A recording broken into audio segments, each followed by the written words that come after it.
You've seen it happen. Someone presents your idea in a meeting as if it's theirs. A colleague gets promoted for work you actually did. It feels like betrayal, like theft.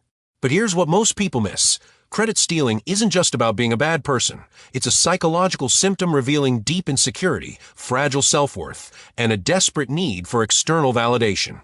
Understanding the psychology doesn't excuse it, but it does expose it. Let's break down the real psychology behind people who take credit for others' work. 1. Fragile self-concept. Psychologists identify credit stealers as having what's called unstable self-esteem. Their sense of worth fluctuates wildly based on external feedback. Research shows they lack internal validation mechanisms, so they constantly hunt for proof of their value through recognition and praise. While secure individuals derive confidence from genuine contribution, credit stealers need the performance of competence because they don't actually feel competent inside.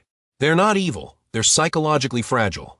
Understanding this reveals their behavior as a symptom of internal emptiness, not strength. 2. Impostor syndrome overcompensation. Studies on imposter phenomenon show something fascinating. Many credit stealers secretly believe they don't belong where they are. This creates what psychologists call overcompensation behavior. They steal credit to build a protective facade that masks their fear of being exposed as inadequate. While genuinely confident people can admit what they don't know, credit stealers live in constant terror of that vulnerability. They're not powerful, they're terrified. Their theft is actually a confession of internal fraud anxiety that never goes away. 3. Narcissistic supply addiction. Research on narcissistic personality traits reveals that credit stealers often require what psychologists call narcissistic supply, constant external admiration to maintain their inflated but hollow self-image. Their brain has become dependent on recognition the way others depend on substances.